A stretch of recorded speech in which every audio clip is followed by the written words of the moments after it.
आपण मी पहिल्यांदा म्हणजे 21 तारखेला आपलं उद्घाटन आहे त्याच्याबद्दल माहिती देतो.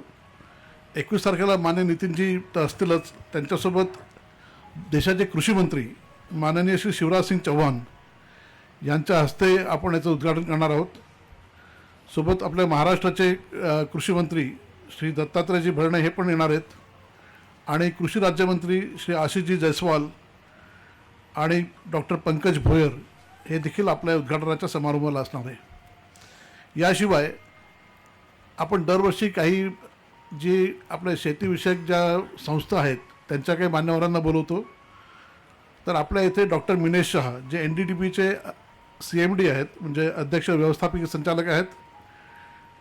श्री विक्रम श्रॉफ UPLचे ते उपाध्यक्ष आणि सहमुख्य कार्यकारी अधिकारी आहेत.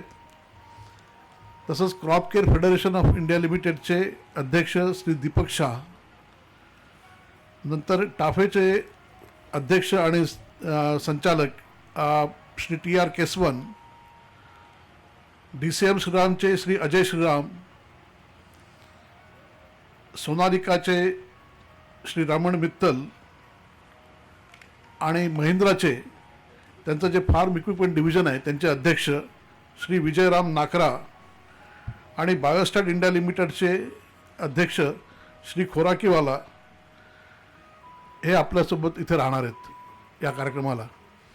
आणि पहिल्या दिवशी उद्घाटनानंतर आपली NDDBची दुधाची कार्यशाळा पण होणार आहे. त्याचप्रमाणे त्या दुधाच्या कार्यशाळेला श्रीमती पंकजा मुंडे ज्या आपल्या महाराष्ट्राच्या पशुसंवर्धन आणि दुग्धविकास मंत्री आहेत त्या आवर्जून या कार्यक्रमाला येणार आहेत. 11 आणि बायोस्टॅट इंडिया लिमिटेडचे अध्यक्ष श्री खोराकीवाला हे आपल्यासोबत इथे राहणार आहेत या कार्यक्रमाला. आणि पहिल्या दिवशी उद्घाटनानंतर आपली NDDBची दुधाची कार्यशाळा पण होणार आहे.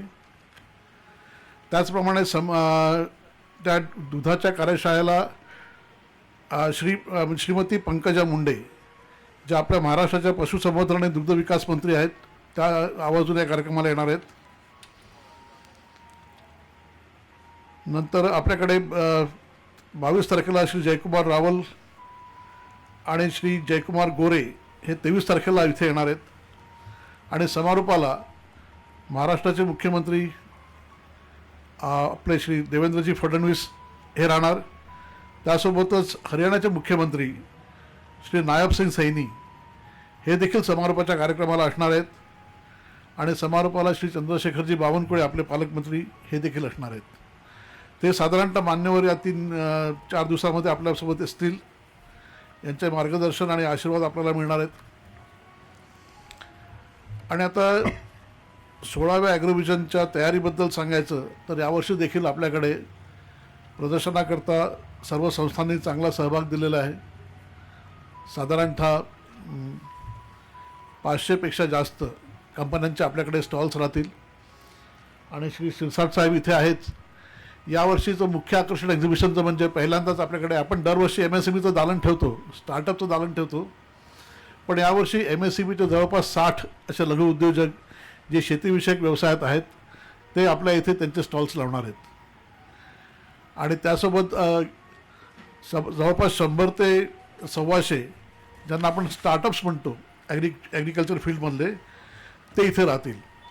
आणि अगदी IIT खरगपूर, नंतर बिहार इन्क्युबेटर्स म्हणून आहे, कोलकाता ICR इन्क्युबेशन सेंटर किंवा IIM नागपूरचं इन्क्युबेशन सेंटर आहे, PDKV अकोलाचं इन्क्युबेशन सेंटर आहे, तसंच मिटकॉन, मॅनेज आणि आपलं गोंडवाना युनिव्हर्सिटी यांचे इन्क्युबेशन सेंटर आहेत. यांच्यासोबत काम करणारे स्टार्टअप देखील इथं त्यांचं म्हणजे जे काही त्यांचे नवीन हे आहे आयडियाज आहेत ते इथे डिस्प्ले करणार आहेत. आणि यासोबत आपला प्रयत्न असतो की दरवर्षी काही नवीन उत्पादनं आपल्याकडे लॉन्च व्हायला पाहिजेत. जसं गेल्या वर्षी आपण काही ट्रॅक्टर्स लॉन्च केले होते जे इलेक्ट्रिकवरती किंवा CNG आणि इथेनॉलवरती चालतील असे. तर यावर्षी देखील असं आपल्याकडे एक छोटंसं इलेक्ट्रिक ट्रॅक्टर आहे, कॉस्ट इफेक्टिव्ह जे फार आहे, ते मॅक्सग्रीन ट्रॅक्टर्स म्हणून आहे, ते इथे डिस्प्ले करणार आहेत. किंवा ॲग्री पायलट टेक सोल्युशन म्हणून आहे, त्यांचं इंटिग्रेटेड AI सॅटेलाईट इमेजनरीवर सगळं वापरून IoT वगैरे वापरून त्यांचे काही सोल्युशन्स आहेत ते इथे दाखवतील. आणखीन IoT बेस्ड आपल्याकडे काही कंट्रोल म्हणजे वॉटर पंपचे कंट्रोल्स देखील आहेत, ते लोक इथे डिस्प्ले करणार आहेत. त्यासोबत किर्लोस्करचा पहिला जो पंप आहे जो सोलर आणि इलेक्ट्रिक दोन्हीवरती चालतो, तो देखील आपल्याकडे इथे लोकांना बघायला मिळणार आहे. झेंट्रॉन कंपनीचे काही म्हणजे फ्रूट सॉर्टिंग ग्रेडिंग मशीन आहे, ती इथे राहणार आहे. जे आपल्याकडे पर्टिक्युलरली म्हणजे आपले जे संत्रावर्गीय म्हणजे लिंबूवर्गीय जे फळं आहेत, संत्रा, लिंबू, मोसंबी, यांच्या ग्रेडिंग सॉर्टिंग करता फार चांगली आहे, ती मशीन इथे डिस्प्लेला राहणार आहे. आणि काही श्री उमिया मशिनरी म्हणून आहेत गुजरातचे, त्यांचे काही लहान इक्विपमेंट्स ते देखील लोकांना इथे बघायला मिळतील. आणि याशिवाय जो आपलं ॲग्रोव्हिजनचं मुख्य आकर्षण असतं ते म्हणजे आपल्या कार्यशाळा. तर यावर्षी म्हणजे आपण जवळपास 40 कार्यशाळा इथे आयोजित केलेल्या आहे वेगवेगळ्या विषयांवरती. त्यातल्या काही ज्या आहेत त्या विशेष कार्यशाळा आहेत, त्याच्याबद्दल सविस्तर माहिती नंतर सुधीरजी देतील. पण आधी ज्या बाकी कार्यशाळा आहेत त्याच्यामध्ये सुद्धा आपण सगळ्या प्रकारचे विषय आपण इथे कव्हर केलेले आहेत. म्हणजे आपण दरवर्षी शेतकऱ्यांकडून फीडबॅक घेतो आणि त्यांचा जो आपल्याला असा फीडबॅक येतो की त्यांना कुठल्या विषयांमध्ये इंटरेस्ट आहे, त्याप्रमाणे आपण आपला प्रयत्न असतो की ते सगळे विषय आपण त्यांना इथे सांगू शकू. आणि या कार्यशाळांमधनं फक्त तज्ज्ञ मंडळीच नाही किंवा फक्त वैज्ञानिकच नाही, तर आपण जे यशस्वी शेतकरी आहे त्या विषयामध्ये ज्यांनी तर चांगला काही काम केलेलं आहे अशा शेतकऱ्यांना आणून त्यांच्या यशोगाथा म्हणजे त्यांचे अनुभव कथन हे देखील आपण इथे करतो. तर ते देखील यावर्षी आहेत. आणि याच्यामध्ये जे महत्त्वाचे विषय असे असतील की तेलबियांची लागवड आहे, आपल्याकडे आता सीताफळाचे मोठ्या प्रमाणात बागा लागतात ते त्याच्याबद्दलची कार्यशाळा आहे, किंवा इथे आता संत्र्यानंतर आता केशर आंब्याची लागवड मोठ्या प्रमाणात व्हायला लागलेली आहे, तर त्याच्या इथे कार्यशाळा आहेत. बांबू आपण हे गेले काही वर्ष झालं दरवर्षी आपण बांबूवरती कार्यशाळा घेतो, ती देखील आहे. नंतर हे पूर्ण तुम्हाला चार्ट आम्ही देतो आहे, त्याच्यामध्ये सगळे विषय असे म्हणजे विषयवार सगळं लिहिलेलं आहे. पण महत्त्वाचं म्हणजे यावर्षी आपला जोर जो आहे तो AI आणि स्टार्टअप याच्यावरती जास्त आहे. तर आपण AI वरती सुद्धा एक कार्यशाळा घेतो आहे, किंवा आपल्या बाकी कार्यशाळांमध्ये देखील आपण त्या विषयावरती चर्चा करणार आहोत. तसंच पहिल्या दिवशी म्हणजे 22 तारखेला आपल्याकडे स्टार्टअपची एक कार्यशाळा आहे, त्याच्यामध्ये STPI जे आहे ते STPIने इथे software technology parks of India ते लोक याचं एक सेशन इथे घेतात आहे.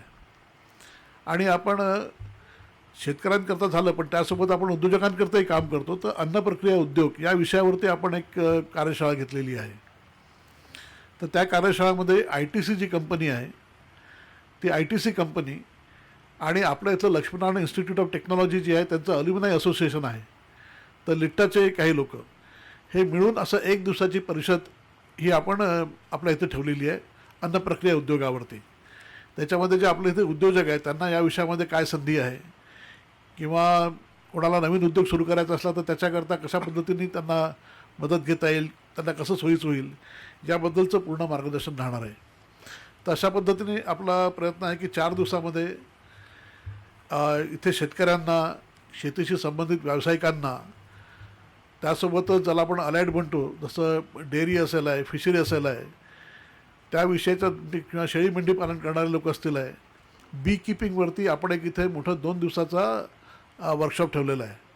म्हणजे MSMEचं जे हैदराबादचं इन्स्टिट्यूट आहे ते इथे एक आपल्यासोबत एक राष्ट्रीय त्यांनी बी किपिंगवरची परिषद ठेवलेली आहे, जी अर्धा दिवस 21 तारखेला आहे, अर्धा दिवस 22 तारखेला आहे. त्याच्यामध्ये साधारणतः 300 ते 400 लोकांना ते पूर्ण समग्र असं गायडन्स देणार आहे की बी किपिंग आणि मधापासून काय काय उद्योग कसं तयार करता येईल, त्याची प्रक्रिया कसं करता येईल, या विषयावरती संपूर्ण मार्गदर्शन त्या 2 दिवसात मिळणार आहे. तर मला असं वाटतं की आता मी सुधीरजींना विनंती करतो की आपल्या ज्या महत्त्वाच्या विशेष कार्यशाळा आहे, दुधाची असेल आहे, संत्र्याची असेल आहे, त्याच्याबद्दल ते माहिती देतील. सर्वांना नमस्कार. आत्ताच आपल्याला मान्य रवीजी बोरटकर यांनी साधारणतः या 16व्या ॲग्रोव्हिजनची संकल्पना आपल्यासमोर मांडली. ह्या ॲग्रोव्हिजनमध्ये जे 2 भाग आहेत, एक प्रदर्शन आणि दुसरं कार्यशाळा. आणि कार्यशाळा हे आपल्या ॲग्रोव्हिजनची एक विशेषता आहे. 40 वेगवेगळ्या विषयाच्या कार्यशाळा आहे. कोणत्या हॉलमध्ये कुठल्या आहे याची पूर्ण डिटेल कल्पना, डिटेल चार्ट आपल्याला दिलेला आहे.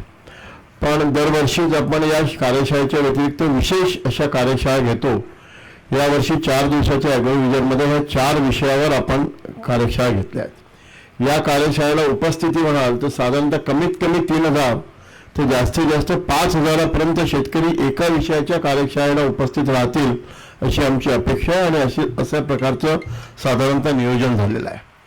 21 तारखेला पहिल्याच दिवशी उद्घाटनाच्या दिवशी दूध उत्पादक शेतकऱ्यांची कार्यशाळा आहे आणि मी तर म्हणेल की हे ॲग्रोव्हिजनचीच उपलब्धी म्हणू की ज्या वेळेला या ॲग्रोव्हिजनच्या माध्यमातून माननीय नितीनजी गडकरी यांनी मदर डेअरीला विदर्भातले सगळे जिल्हा सहकारी दूध उत्पादक संघ संपून गेल्यावर दूध उत्पादक शेतकरी कोणाला दूध विकावं हा विवंचनेत असताना मदर डेअरीला आणलं आणि त्यावेळी 10,000 लिटर क्षमता दूध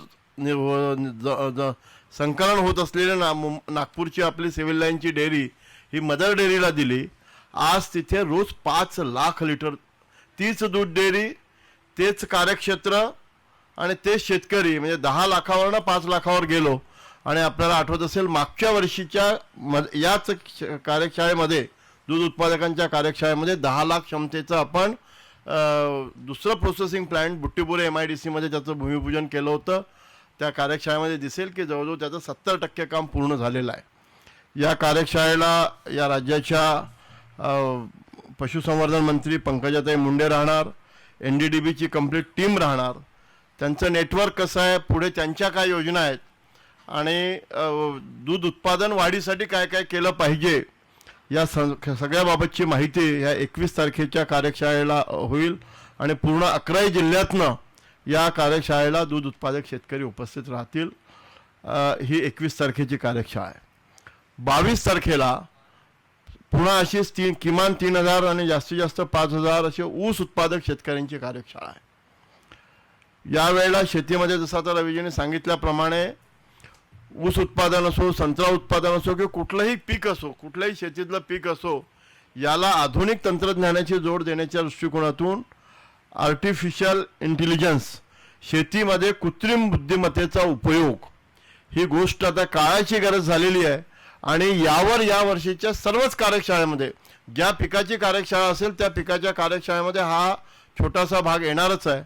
परंतु ऊस उत्पादकांच्या कार्यशाळेमध्ये ऊस उत्पादन वाढीबद्दलचं चर्चा होणारच आहे, त्याच्यासाठी काय काय केलं पाहिजे.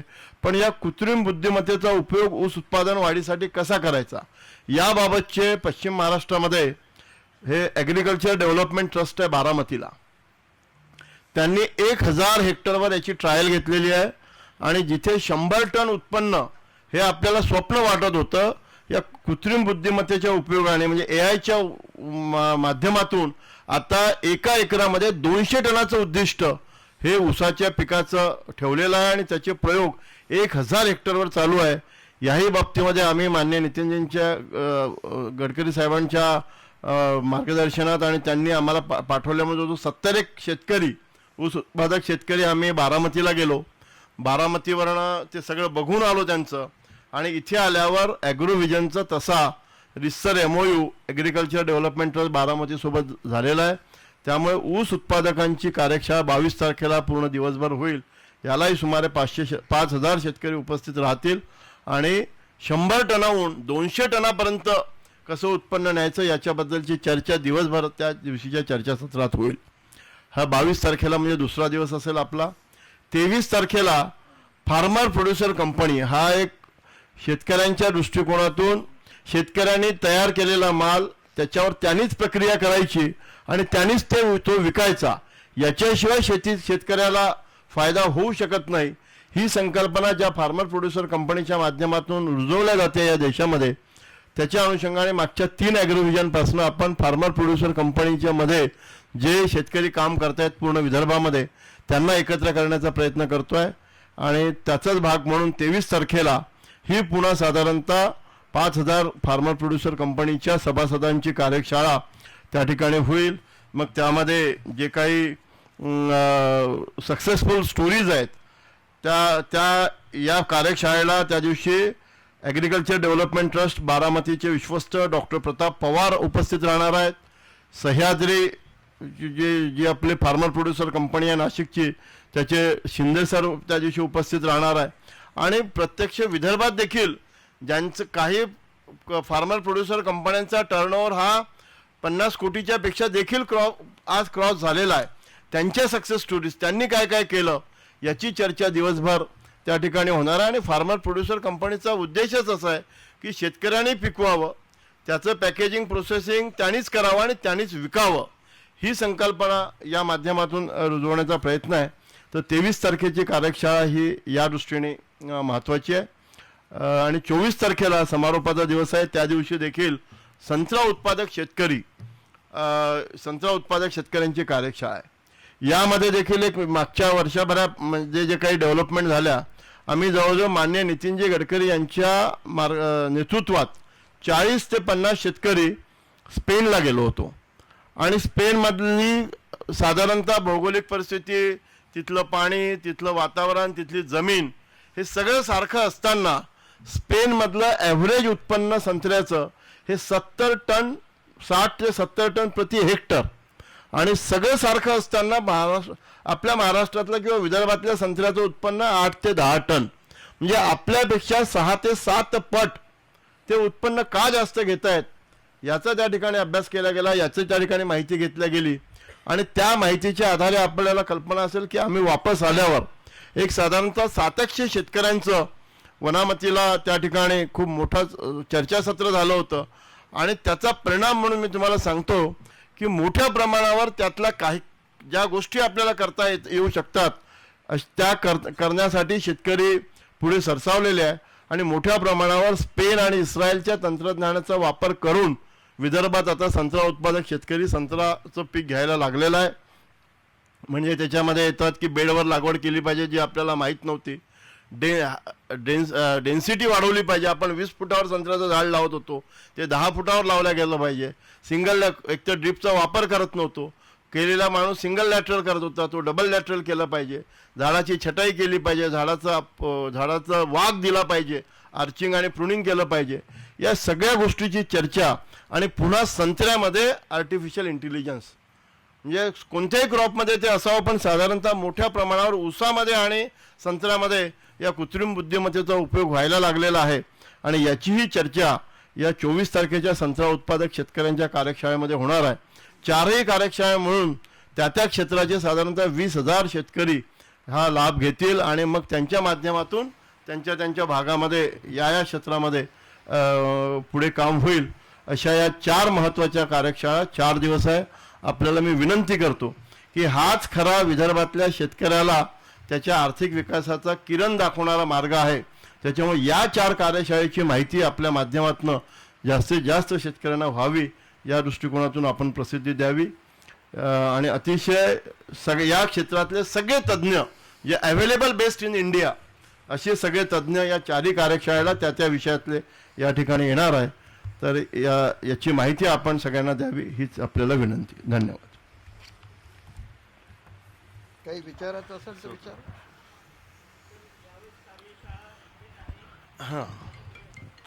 कार्यशाळा इथेच आहेत याच डोममध्ये. आणि साधारणतः आपण सकाळी 11:30ला कार्यशाळा सुरू होतात टाइम टेबल आणि संध्याकाळी 5 पर्यंत असतात. तुमच्याकडे डिटेल टाइम टेबल दिलेला आहे, subject wise time table, hall wise प्रत्येक कार्यशाळेचा वेळ आणि त्याचा विषय तुम्हाला दिलेला आहे मागे त्याच्यामध्ये.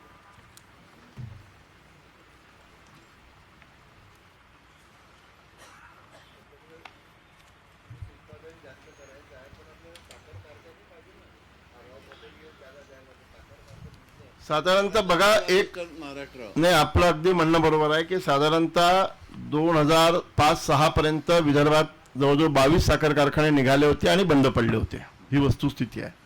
त्यानंतर 3 साखर कारखाने तर माननीय नितीनजी गडकरी यांच्या माध्यमातून सुरू झाले, एक वर्धा जिल्ह्यात, एक नागपूर जिल्ह्यात, एक भंडारा जिल्ह्यात.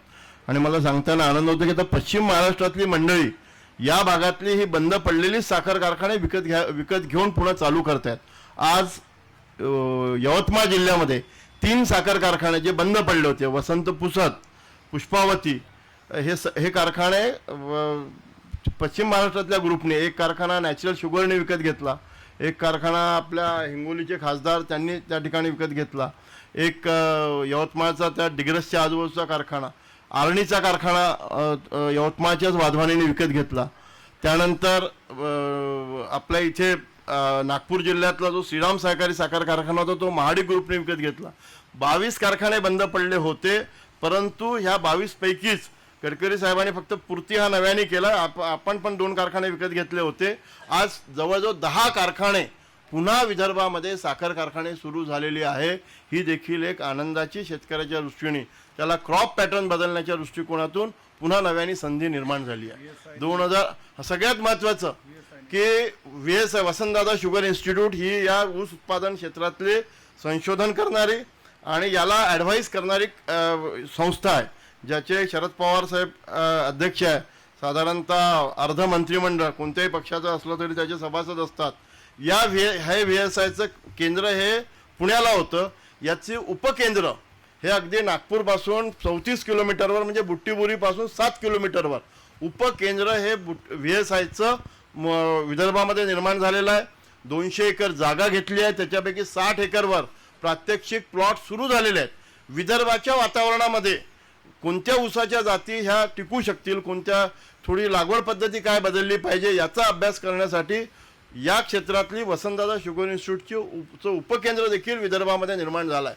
म्हणजे 10 साखर कारखाने सोबत VSIचं उपकेंद्र हे देखील ऊस उत्पादक शेतकऱ्याच्या दृष्टिकोनातून विदर्भामध्ये तयार झालेलं आहे.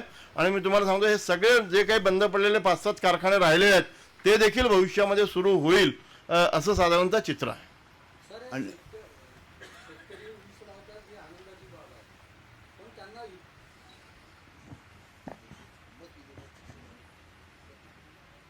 पण त्यांना इथेनॉल प्रोड्यूस करू देणे ही आता मागणी होऊ लागली आहे.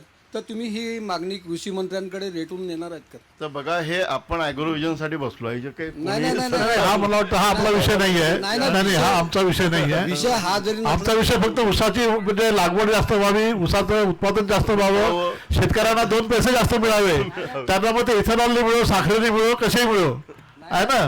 नाही ठीक आहे, तुम्ही हे म्हणतायत. आता ऊस लावताय शेतकरी, खूप आनंदाची बाब आहे सगळी. पण नाही, लोक संत्रा लावतात आहे. संत्र्याच्या बागाचं क्षेत्र वाढलेलं आहे.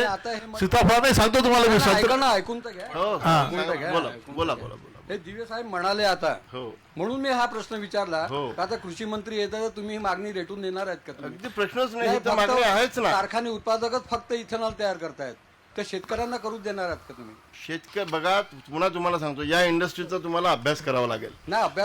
हे म्हणून तुम्हाला विचारतो मी तुम्हाला सांगतो, अगदी खात्रीपूर्वक सांगतो. आणि एक ॲग्रोव्हिजनचा ट्रस्टी नाही, एक शेतकरी म्हणून देखील सांगतो, ऊस उत्पादक शेतकरी म्हणून देखील सांगतो, हे शेतकऱ्याला ऊसापासून तो इथेनॉल नाही करू शकत. ही जी प्रोसेस नाही, त्याची हिंमतच नाही ना. काही शेतकरी तयार आहेत नाही करू शकत. मला सांगा, त्याची जी प्रोसेस आहे त्यांना परवानगी मिळेल का? त्याला मला सांगा, शेतकऱ्याच्या समूहाने मागितली तरी मिळू शकते, एखाद्या शेतकऱ्याने मागितली तरी मिळू शकते, पण हे त्याच्या बसचा रोग नाही.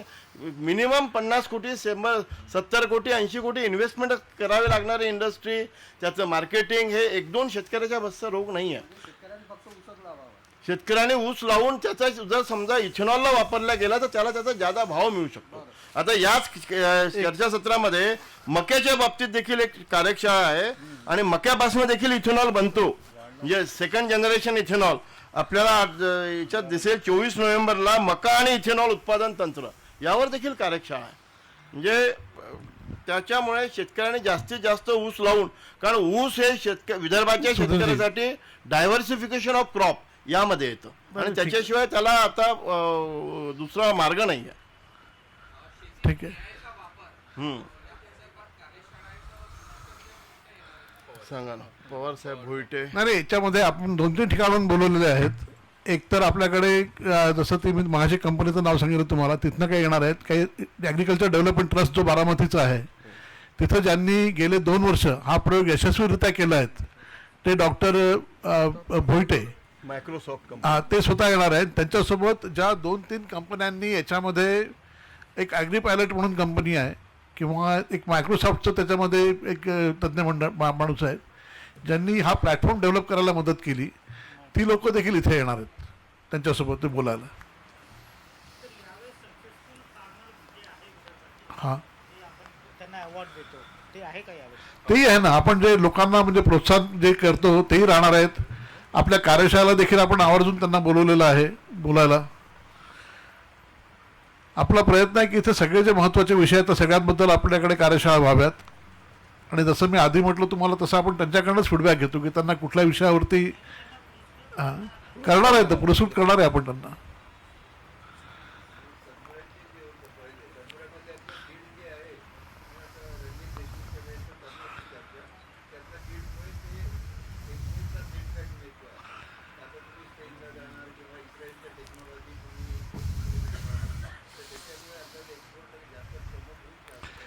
नाही, एक्सपोर्ट करताय फायदा होईल. जसं आपण गेले काही वर्ष प्रयत्न करतोय आपल्याच्यातनं, म्हणजे आपलं महावरांच्या माध्यमातून आपण पहिल्यांदा काही एक्सपोर्ट केला होता, एक्सपोर्टही वाढतोय.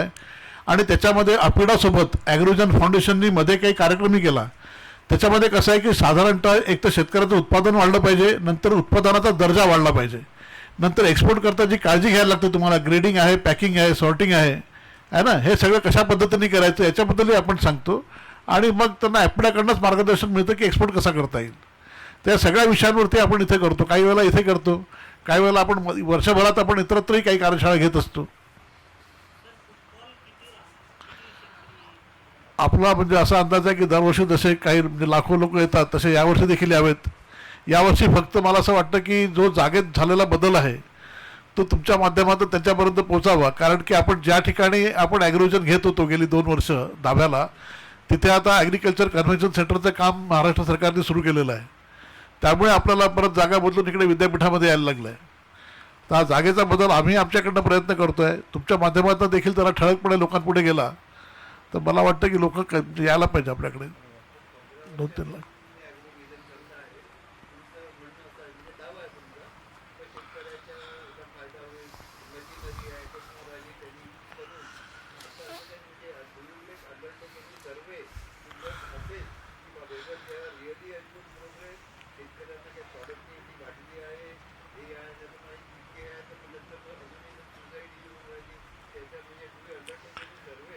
नाही, सर्वे आपण असा अंडरटेक केला नाही, पण देर आर व्हेरी म्हणजे नाही, आमच्याकडे लोकांचा जो फीडबॅक येतो, तुम्ही आता जर का जनरली बघाल तर तुम्ही म्हणजे बाकी तुमच्याकडे स्टॅटिस्टिक्सला म्हणजे माहिती काढू शकता तुम्ही की साधारणतः म्हणजे शेतीमधलं क्षेत्र वाढलेलं आहे, आपल्याकडे बागायतीचं क्षेत्र वाढलेलं आहे. आपण ज्या पद्धतीने लोकांना म्हणजे पर्यायी पिकाबद्दल सांगत होतो तर फक्त कॉटन, सोयाबीन, तूर न करता आता लोक इतरत्र बाकी पिकंही घ्यायला लागलेली आहेत, बाकी पिकांच्याही बागा व्हायला लागलेल्या आहेत. आता फक्त आमच्या आपण ॲग्रोची सुरुवात केली तेव्हा जसं दिवे साहेबांनी तुम्हाला डेअरीचं उदाहरण दिलं, म्हणजे नागपूरची मिल्क स्कीम काही 1000 लिटर दूध मिळत नाही म्हणून बंद पडली होती. आता फक्त मदर डेअरीचं एकट्याचं कलेक्शन काहीतरी 3-3.5 लाख लिटरच्या पुढे आहे. हां, म्हणजे 5 लाखापर्यंत आहे. त्यांचं टार्गेट आता 15 लाख आहे. त्यांनी प्रोसेसिंगचा मोठा प्लांट बुटीबोरीला टाकला आहे. याच पद्धतीने बाकीच्याही झालं आहे. आता ऑरेंजचं ग्रेडिंग सॉर्टिंग करणारे पहिले एकच होतं, ते म्हणजे महावरांनी लावलेलं तेही बंद होतं. आता नुसतं ते सुरू झालं नाही तर वरुडसारख्या एका जिल्ह्यामध्ये म्हणजे एका ठिकाणी जवळपास 25च्या आसपास ग्रेडिंग सॉर्टिंगचे लागले आहेत, मशीन्स लागले आहेत. आणि डायरेक्ट तिथनं लोक संत्रा एक्सपोर्ट म्हणजे अगदी परदेशी नाही गेला तरी आपल्या भारतातल्याच मोठ्या बाजारपेठा ज्या आहेत म्हणजे पुणे, मुंबई, हैदराबाद, बँगलोर या ठिकाणी पाठवतात आहे. म्हणजे हे तर सुरूच आहे. बरंचसं IQF म्हणून जसं ते म्हणजे व्हेजिटेबलचे आता 2-3 कारखाने इथं झालेले आहेत.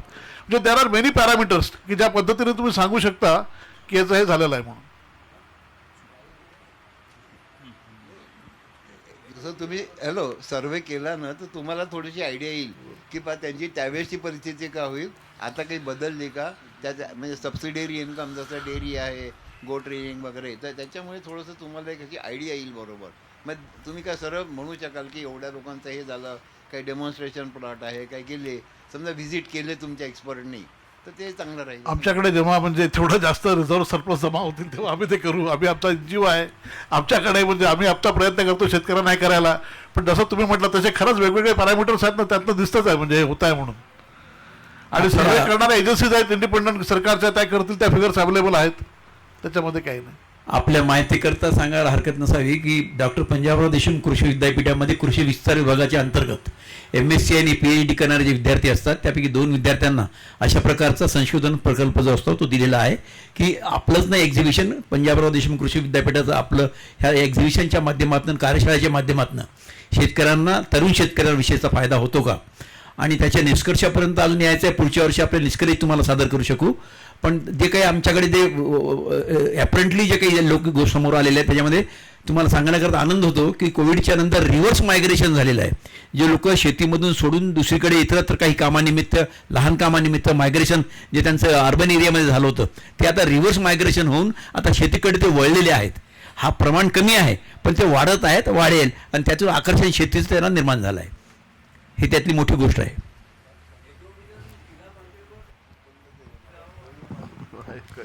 नाही, सध्या तरी आपला काही विचार नाही. सध्या आपला असंच हाच विचार आहे की आपण एक प्रदर्शन वर्षातनं करावं. नंतर आपण एक फार्मर ट्रेनिंग सेंटर करणार आहोत. त्या आपल्या सेंटरमधनं आपण वर्षभर लोकांना तिथे वेगवेगळ्या विषयावरती मार्गदर्शनपर प्रोग्राम्स घेऊ. सध्या तरी आपला हाच विचार आहे.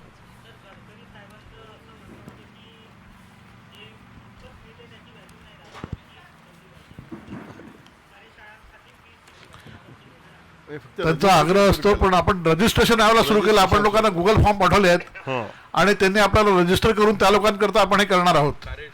मला असं वाटतं की त्यांची इच्छा होऊ शकतं की आम्ही लवकरच ते करू.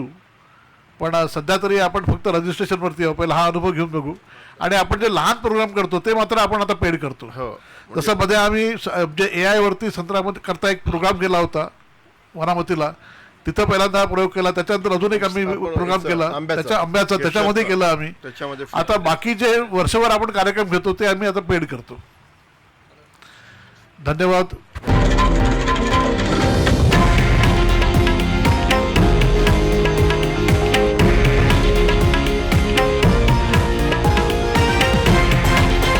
हे आहे देशातील नंबर 1 न्यूज नेटवर्क आणि आपण पाहत आहात TV9 मराठी, एकमेव.